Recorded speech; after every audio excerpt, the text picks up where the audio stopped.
अध्यक्ष महोदय, अंग्रेजों के समय एक ऐसा ही आंदोलन हुआ था 1907 में। उस आंदोलन का नाम था पगड़ी संभाल जट्टा।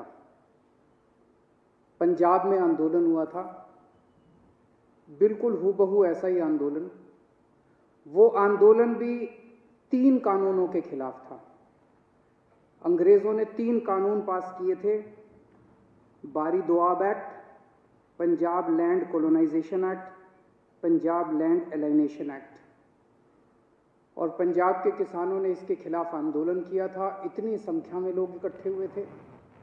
9 महीने तक यह आंदोलन चला था अंग्रेजों के खिलाफ।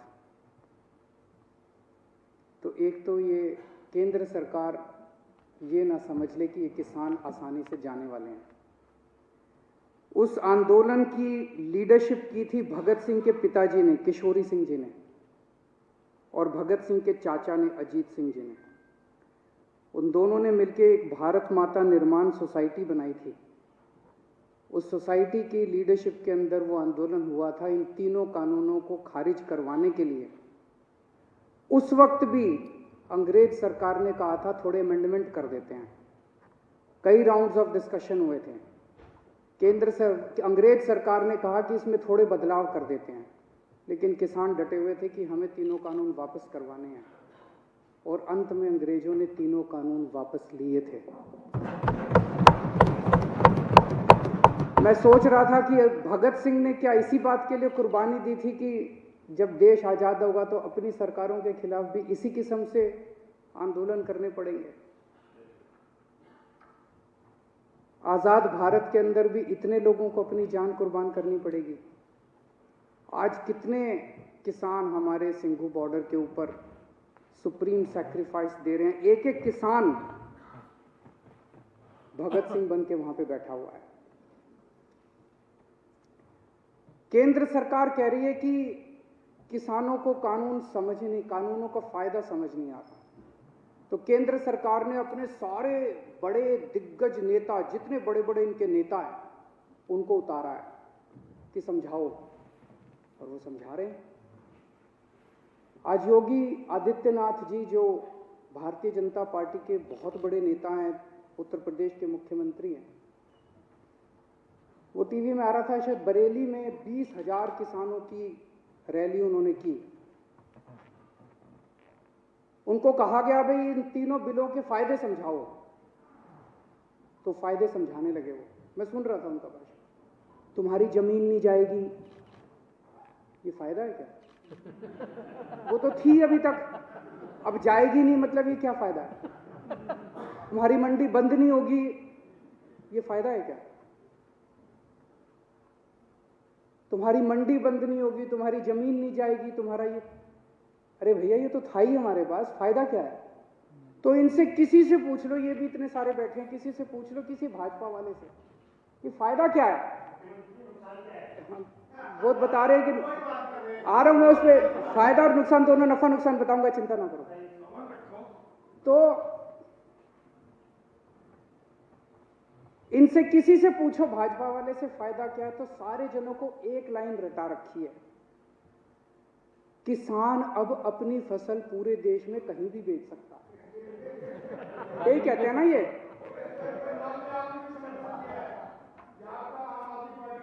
तो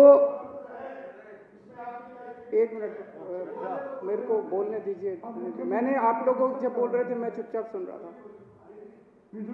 मैं आज धान का एमएसपी 1868 है। उत्तर प्रदेश और बिहार में ये 900,000 रुपए में बिक रहा है। मेरे को बता दो कि पूरे देश में मेरा बिहार और उत्तर प्रदेश का किसान कहां ये फसल बेच के आए कि इसको एमएसपी से ज्यादा दाम मिल जाए। हवा में बात करने से क्या फायदा है? कहीं भी बेच लो, कहीं भी बेच लो। अरे कहां बेच लें, बताओ तो सही। अब हमारे देश का किसान पूरे देश में कहीं भी बेच सकता है। वो देश का किसान कहीं भी नहीं बेचेगा। उनको भी पता है कि कौन बेचेगा। उनसे पंजाब में खरीदेगा, उत्तर प्रदेश में उनसे 800 रुपए में बेच के वही बड़े बड़े पूंजीपति इतनी महंगाई कर देंगे कि वो पूरे देश के अंदर इसको महंगा बेचेंगे। ये किसानों के बेचने के लिए कानून नहीं बनाया गया। तो कहा जा रहा है कि किसानों को भ्रमित किया जा रहा है। किसानों को भ्रमित नहीं किया जा रहा, भाजपाइयों को भ्रमित किया जा रहा है। सारे भाजपाइयों को अफीम खिला दी है और अफीम खिला के कह दिया ये रट के बस यही बोलो। मैंने आज पूरा भाषण सुना योगी आदित्यनाथ जी का, उनको भी नहीं पता इसका क्या फायदा। वो पूरे भाषण में, वो भाषण था इसी बात के लिए कि किसानों को बताना है कि इसका क्या फायदा है। आज सुप्रीम कोर्ट में केस था, कल भी था। हमारे वकील ने सुप्रीम कोर्ट में खड़े होकर कहा कि किसानों की मांगे जायज हैं, किसानों की मांगे मानी जानी चाहिए। केस इसलिए था कि दिल्ली के बॉर्डर के ऊपर किसान बैठे हैं, इसलिए ट्रैफिक की दिक्कत हो रही है। हमारे वकील ने खड़े होकर कहा जी इसके लिए केंद्र सरकार जिम्मेदार है। आज अगर अभी केंद्र सरकार 1 घंटे में इनकी मांग मान ले, धरना उठ जाएगा। धरना क्यों नहीं उठ रहा? धरना इसलिए नहीं उठ रहा केंद्र सरकार नहीं करने दे रही। तो केंद्र सरकार का वकील बोलता है कि ये दिल्ली सरकार का वकील तो किसानों का वकील बन के बना हुआ है। मैं केंद्र सरकार वाले को कहना चाहता हूं, तुम भी किसानों के वकील बनो, तुम भी किसानों का काम किसके लिए करो। किसान इस देश का निर्माता है और अगर किसानों की वकालत नहीं करोगे तो किसकी वकालत करोगे? दलालों की वकालत करोगे। एक कई लोग मुद्दा उठा रहे थे कि कोरोना काल में ऑर्डिनेंस क्यों पास किया गया, ऐसी क्या जल्दबाजी थी। अभी यह कानून शायद 70 साल के भारत के इतिहास में पहली बार हुआ होगा कि राज्यसभा के अंदर बिना वोटिंग के, वहां पे राज्यसभा अध्यक्ष ने पास करके पास कर दिया, जबकि पूरा हाउस चिल्ला रहा था। जैसे आप यहां बैठे हैं, कई बार हाउस चिल्लाता है, आपने तो कभी बिना वोटिंग के कोई कानून पास नहीं किया। अगर हाउस चिल्लाता है आप 10 मिनट के लिए एडजर्न कर देते हो, फिर दोबारा बैठते हैं, फिर हाउस ऑर्डर में आ जाता है, फिर वोटिंग कराते हैं। पहली बार ऐसा हो रहा है कि बिना वोटिंग के अंदर 3 कानून बस पास कर दिए अध्यक्ष ने और पास हो गए, कोई वोटिंग नहीं कराई गई इसको। ऐसी क्या आफत थी कि ये कानून पास कर दिए गए। पिछले 6-7 साल से आप लोग देख रहे हो कि भारतीय जनता पार्टी ने चुनावों को कितना महंगा कर दिया। कितना पैसा खर्च होता है चुनाव के अंदर, कितना पैसा खर्च होता है। ये कानून किसानों के लिए नहीं बनाए गए, ये कानून भारतीय जनता पार्टी के चुनावों की फंडिंग कराने के लिए बनाए गए। इसको ये देश जितनी जल्दी समझ ले, किसान तो समझ गए, बाकी देश भी जितनी जल्दी समझ ले उतना अच्छा होगा। तो अध्यक्ष महोदय, मैं इसका समर्थन करता हूं और ये 3 कानून हैं, ये तीनों कानूनों को मैं सदन के सामने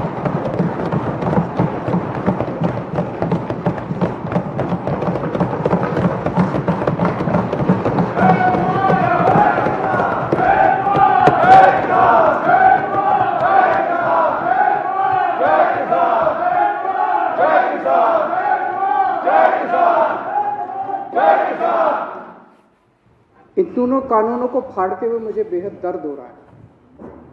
मेरा बिल्कुल मकसद नहीं था इसे फाड़ने का, लेकिन आज जब मेरे देश का किसान सड़कों के ऊपर 2 डिग्री टेम्परेचर के अंदर सड़कों पे सो रहा है और वो तकलीफ में है, तो मैं अपने देश के किसान और अपने देश के जवान के साथ गद्दारी नहीं कर सकता। मैं भी पहले इस देश का नागरिक हूँ, मुख्यमंत्री बाद में हूँ।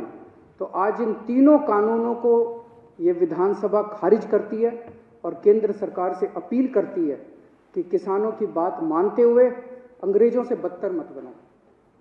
अंग्रेजों ने 9 महीने में कानून वापस ले लिए थे, आप कम से कम आज़ादी की इतनी तो इज्जत रख लो कि 20 दिन के बाद अब इन कानूनों को वापस ले लो।